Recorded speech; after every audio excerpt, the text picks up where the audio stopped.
And it's like, oh yeah, now everyone is happy, and we're looking at old videos of of Boogie, and you're like, what? The dark sad life of Boogie finishes with him fucking a super hot girl for by his standard, having a realization on their mushrooms, and everyone is happy, and he has all sorts of friends, and he has everything that you would want from life, perhaps except babies. But he's had babies, I believe, with his ex. I'm not sure. But anyways, he's gonna have a shot at having babies with this 20-year-old if he still has testicles. So all in all, I love this movie. Go watch it.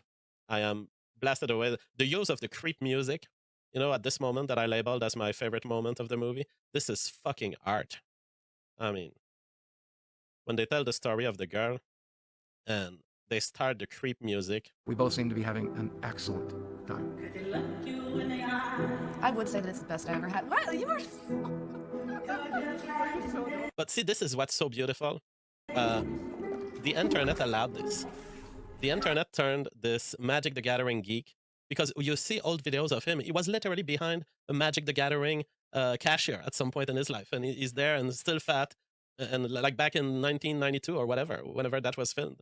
You can see that the internet has allowed a guy like this to become and rise as a star, and that is a demonstration of the power of the internet, the power of the blockchain. One thing that's also on my mind as we get through this movie is, if that's a joke, if this movie is a joke, it's a joke that Boogie is doing. And why would you want to do that kind of joke? It's perhaps because he has Bitcoin. I'm starting to think that Boogie is this gigantic genius who found a way to just make it look like his wealth went away, but it's really in Bitcoin, and there he is being sugar daddy to this 20-year-old anorexic, and he doesn't give a shit, and he's like, oh yeah, let's do a documentary. Call it The Dark Sad Life of Boogie. I really want you to insist, Mike, on I'm in bankruptcy. If that is it, it's very well done in some sort of an escape from society type of strategy. Perhaps Boogie is sitting on lots of Bitcoin. I would like to think so. But the movie doesn't tell you this. The movie tells you he's really bankrupt, and you have to take it as a possible truth also. But all in all, I think it's a very good movie also for the rising YouTube stars to watch, because you have to know that life as a YouTuber isn't easy. There will be lots of attacks against you. There will be lots of instability. But when you do have the goods, when you have what this life rewards you with, which in this case is the girlfriend of Boogie, you have to claim it, because society will try to shame you from claiming it, but you have to claim it because you've taken all the risks. You were bashed on. You were told this is not a job by your aunt, by your uncle, by your boss, by your cousin. And you have to claim the bounty of the risks you have taken. That is very important to do as a YouTuber. Notice our in chief says, Jeff, you say it is a great thing the internet allowed a guy like Boogie to get that girl, but don't we complain the internet allows the reverse and a hideous woman gets access to chads? I don't know. I've never heard of that complaint. What would that be, this complaint? Oh, maybe it makes the girl dream that she can get the chad. But if you had a system, a legal system of marriage that truly enforces commitment for life, that wouldn't be a problem. Now, yes, I would say it's a problem that every four thinks she's an eight. That is a problem, because it leads to these disgusting images of female ass being twerked across the screen, and it's like, this is not sexy. That is a problem. But I would say it's a minor problem compared to the demonstration of force that you see here.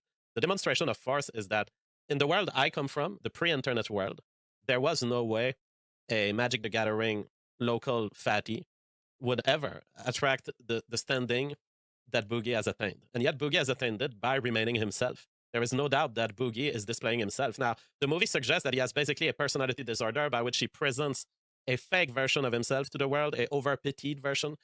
And I would say, yes, probably. Boogie is constantly there reminding to the camera, look, I'm ugly. Look, I'm a monster. But I think that's the true Boogie. I think that was truly inside of him. And in this movie, they suggest that the mushrooms actually kicked his alternate personality out of his brain, because the shaman tells him, are you ready to let that personality go? And he's like, yeah, please liberate me. And he goes into a self-conversation. There's a very magical moment in this mushroom trip where Boogie says, he's talking to himself in his head, and the guy says, do you remember when you've built this facade that you interact with the social world with? And Boogie says, parents, terrible parents, stewards. And then he says, ah. And you never get to know what came to his mind then, but he says, that makes sense. Oh, yeah. And it's probably him thinking about an event of abuse or an event of trauma that he has experienced around maybe his parent, maybe his stewards. It's not clear who that is. But something kind of clicked into Boogie's brain then, and he kind of understood that he was kind of mistreated or traumatized very early in his life, and that it has led him to display this whole victim facade. And I remember the video that I made about Boogie. I made a live stream about him at the height of his Twitch streaming career, and he had bombed my regular chat with all his viewers who came to see us. And I remember it was very much about explaining to Boogie that he was victimizing himself. He was kind of granting stuff to the feminists that he actually didn't believe. And I was like, don't kneel like this to feminism. It's an ideology that came to make you kneel, and there you are kneeling. And he was basically saying, I'm gonna kneel just to get out of trouble.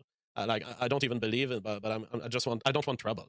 So that is how the inquisitory system of belief comes to you, and people like Boogie are easily victimizable because they're already in a mentality of, hey, every time I'm a victim, I get some reward. Every time people take me by pity, people help me. You have to be careful with this on YouTube too. That's also a cautionary tale for young YouTubers. You may have the impression that begging will save you, but begging is always the last time that it saves you. Long term, you are always better looking good, looking in shape, trying to do your best to be a standing man. Because people want to throw money at standing men. Because people ultimately don't throw money at us to help us. They are willing to help at some points in your life, and there are some critical points where you can say, hey, this is an appeal, I need your help. But never present you as a victim, because you can only do this once. You can be a standing man, standing for people's ideas, and people will reward you with their money for pushing their message. Because ultimately, that's why you're being paid as a YouTuber. This is what the young YouTuber must understand. You're not being paid to express your emotions. You're not being paid because people love you or want to help you. You're being paid because people want to induce you to say the things they want out there on the public space. You're being hired by your viewers, not so much for the content you provide them, but for the reassurance you provide them that your content is being broadcasted to 1,000 other people, 1,000,000 other people. That's why view counts matter so much. People want to pay you to say the things that they would have said, but that they couldn't. That is the key to YouTubing, and Boogie seems to have mastered it without knowing it at points in his life.